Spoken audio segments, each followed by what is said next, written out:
அஸ்ஸலாமு அலைக்கும். Hi friends, welcome to Suhaina food world. இன்னைக்கு நம்ம சேனலில் ஒரு சூப்பரான நண்டு கிரேவி தான் பார்க்க போகிறோம். வாங்க எப்படி பண்ணுறதுன்னு பார்க்கலாம். ஃபஸ்ட்டு கடாய் எடுத்து வச்சுக்கோங்க. அதுக்கப்புறமேட்டு நம்மளுக்கு ஆயில் தேவையான அளவுக்கு ஊற்றிக்கோங்க. கொஞ்சம் நிறையாவே ஊற்றிக்கோங்க. நண்டு கிரேவிக்கு வந்து ஆயில் கொஞ்சம் நிறையா இருந்தால் நல்லாயிருக்கும். ஆயில் சூடானதும் ஒரு 3 பெரிய வெங்காயத்தை வந்து இந்த மாதிரி கட் பண்ணி வச்சுக்கோங்க. அடுத்து இதை நம்ம சேர்த்துக்கலாம். கிரேவிக்கு வந்து கொஞ்சம் வெங்காயமும் தக்காளியும் கொஞ்சம் அதிகம் சேர்த்துக்கிட்டோம்னா நம்மளுக்கு வந்து நண்டு கிரேவி வந்து நல்லா இருக்கும். நம்மளுக்கு கொஞ்சம் கிரேவி கிடைக்கும். வெங்காயம் போட்டு நல்லா இந்த மாதிரி வதக்கி விட்டுக்கோங்க. நல்லா வதங்கட்டும். வெங்காயம் இப்போ நல்லா வதங்கிருச்சு. 2 தக்காளி இந்த மாதிரி மசிச்சு வச்சிருக்கேன் கையில. ஸோ இதையும் இதோட ஆட் பண்ணி நல்லா வந்து மிக்ஸ் பண்ணிக்கோங்க. நல்லா எல்லாமே ஒன்றா மிக்ஸ் பண்ணிக்கோங்க. நெக்ஸ்ட் வந்து ஒரு 2 ஸ்பூன் வந்து இஞ்சி பூண்டு பேஸ்ட் ஆட் பண்ணிக்கோங்க.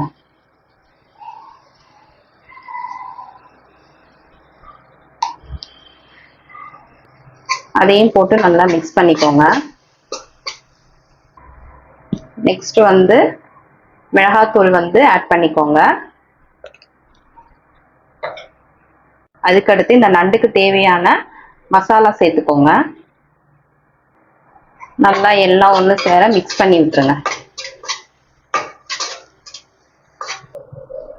இது கூடயே கொஞ்சம் பெப்பர் தூளும் சேர்த்துக்கோங்க. நம்ம ஃபைனலாகவும் சேர்த்துக்குருவோம்.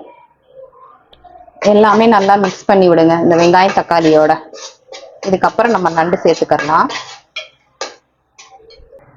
இப்போ நான் 1 கிலோ நண்டு வந்து வாங்கி கழுவி வாஷ் பண்ணி வச்சிருக்கேன். இப்போ இதை நம்ம சேர்த்துக்கலாம்.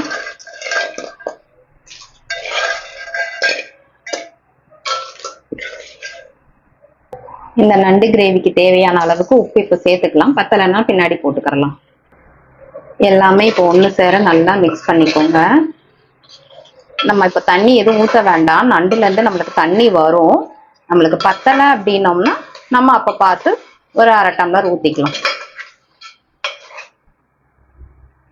இப்போ இது மூடி போட்டு நம்ம வந்து கொஞ்சம் வேக விட்டுருவோம். அதுக்கப்புறம் இப்போ நம்ம ஓப்பன் பண்ணி பார்க்கலாம். இங்க பாருங்க, நம்ம தண்ணியே ஊற்றவே இல்லை. இதுல இருந்தே நம்மளுக்கு தண்ணி வந்திருக்கு.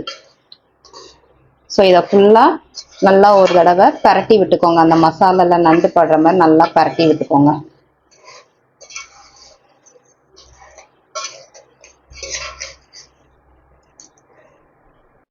இப்போ இந்த ஸ்டேஜில் வந்து இன்னொரு ஸ்பூன் பெப்பர் போட்டுக்கோங்க. இதுக்கு வந்து மெயினாக பெப்பர் தூள் தான் அதிகமாக நீங்கள் சேர்க்கணும்.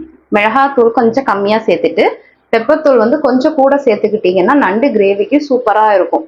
நம்ம பட்டை கிராம்பு ஏலக்காய் எதுவுமே சேர்க்கல. இஞ்சி பூண்டு பேஸ்ட்டு, பெப்பர், மிளகாத்தூள் இதுதான்.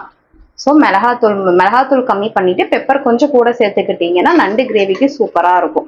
இதெல்லாம் போட்டு ஒருக்கா மிக்ஸ் பண்ணிட்டு ஃபைனலாக கொஞ்சோண்டு கொத்தமல்லி கருவேப்பிலை தூவி நம்ம இறக்கிற வேண்டியதான். லாஸ்டா கருவேப்பிலை கொஞ்சம் போட்டுட்டு கொத்தமல்லியை இந்த மாதிரி குட்டி குட்டியா வந்து நறுக்கி வச்சுட்டு ஃபைனலா இதை போட்டு ஒரு தடவை மிக்ஸ் பண்ணிட்டு அதோட நம்ம அடுப்பை ஆஃப் பண்ணிட்டோம்னா நம்மளுக்கு சூப்பரான நண்டு கிரேவி ரெடி. பாருங்க நண்டு கிரேவி எவ்வளோ சூப்பரா ரெடி ஆயிருக்குன்னு. இதை வந்து சாதத்துல பிசைஞ்சு சாப்பிட்டா அவ்வளோ டேஸ்டா இருக்கும். குழந்தைங்களுக்கு இது மாதிரி செஞ்சு கொடுங்க. சளி இருமல் இருந்துச்சுன்னா அவங்களுக்கு வந்து நல்லா கேட்கும். இது மாதிரி நீங்களும் செஞ்சு சாப்பிட்டு பாருங்க. இதே மாதிரி நீங்களும் வீட்டில் நண்டு கிரேவி செஞ்சு சாப்பிட்டு பார்த்துட்டு எப்படி இருக்குன்னு கமெண்ட் பண்ணுங்க. என்னோட சேனல் உங்களுக்கு பிடிச்சிருந்துச்சுன்னா சப்ஸ்கிரைப் பண்ணுங்க, லைக் பண்ணுங்க, ஃப்ரெண்ட்ஸ் அண்ட் ஃபேமிலிக்கு ஷேர் பண்ணுங்க. தேங்க்யூ.